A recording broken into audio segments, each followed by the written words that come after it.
Our speaker tonight is Chad Wilson. He's with Steelhead Stalkers. So yeah, my name's Jeff, like he says, and my brother-in-law Daniel here, he's a business partner. And we started Steelhead Stalkers about it's been 4 years ago.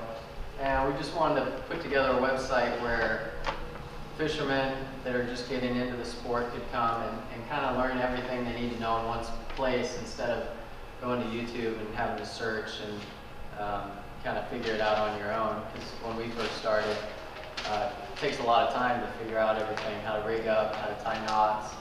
And so we put together the website, a few things that sets it apart from the regular yarn you see in the store. Made with So I'll let very soft natural fibers, so it holds scent longer than artificial yarn that you buy in stores. The colors are more vibrant and it's enhanced with UV. So it's the only yarn on the market that reflects UV light. I'll explain a little more about the UV. Here's the chartreuse, kind of Oregon duck. Chartreuse and white, a little green. The leader I'm using here is about 2.5 feet long. I've got small BB size split shot, 3 of them, sometimes I use 4, evenly separated down the leader, and then I have a yarn ball that we made with our yarn. And what I do to attach that is tie an egg loop like you normally would for fishing eggs, but leave your tag line long. So you tie your regular egg loop with your tag line long, and then you tie your jig or pink worm, another yarn ball. We run a lot of double yarn balls, one bigger and one smaller.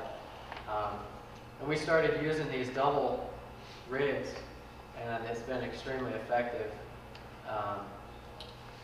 Probably 60% of the time you'll catch a fish on the bottom jig. It's closest to the bottom, or your bottom lure. It's closer to the bottom, but there's been a lot of days when they'll come up to hit the yarn, or you can have just a hook with an egg loop and run eggs off of this, a small little bit of eggs. You can have pink worms, but everything with this rig is real small. We use micro jigs. This is tied on a number 6 hook. It's real small, and what the lighter line allows it to do is move more naturally in the current. If you had this rig set up with a 10-pound leader, it would be much stiffer, and this going through the water would just look like it was attached to the line. And so what this allows you to do is you're fishing around rocks. The rock and the current's going to pull this around the rock. And a lot of times you'll hook fish in the summer. As soon as your line gets pulled around a rock, the fish will grab it. And the light line allows that to happen. Whereas if you had thicker line, it would probably just run into the rock and you get pulled under. So that's running the double rig like that. Steelhead, like trout, if they see something different, it'll get their attention. So if you're fishing in an area that you feel that there's steelhead in and you're not getting bit, it's good to switch up, try different color yarn ball, try a different jig, different configurations, and fish them through that spot and work it really good with 2 or 3 different colors and patterns, jigs, and yarn balls. And a lot of times you'll pick up a fish when, if you had moved on, you would have missed them. And we'll do that a lot of times. We'll come in and we'll be fishing different colors, and I'll be fishing, say, the steelhead orange cerise. Daniel will throw on a hot pink and white and catch a fish that I had just floated through. So for summer steelhead especially, you want to switch up and make them see a lot of different things, because they're getting heavily pressured, the water's clear. We use this technique in the wintertime. We use it when the water's steelhead green.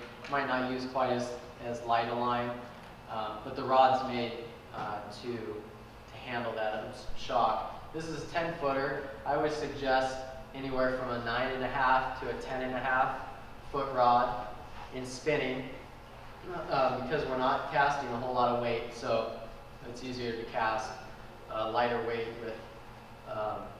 with the spinning reel. Okay, any other questions for Chad? If not, I'd like to thank you. That's great.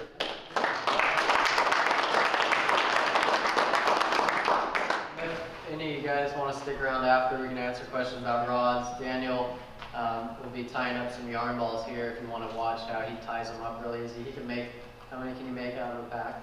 25. 25 yarn balls out of a pack of yarn. So, Okay. Wow. So we're going to have our raffle, and you can come up and talk with Chad and Daniel, and just remember what your numbers are. 6, 7, 2, 2. Here, I got it. Okay, Russ? Bill Singer, Jeff Mack. Nice presentation. You gotta have one of these though, for sure.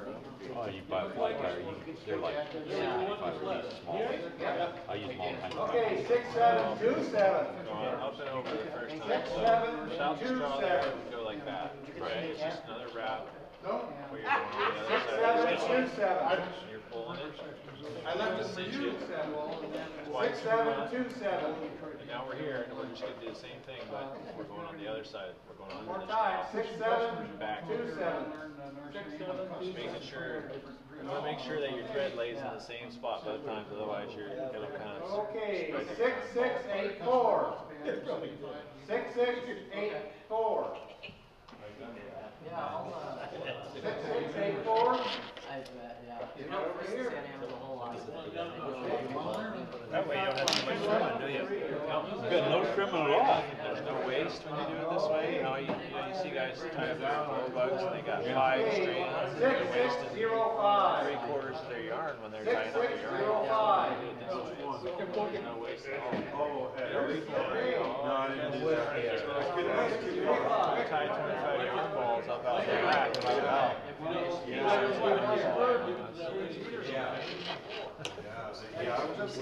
When you 6, 7, 0, 1. what are you doing when you 6, 7, 0, just wrap, 1. like, It just ties that thread into a knot so that it doesn't come untied.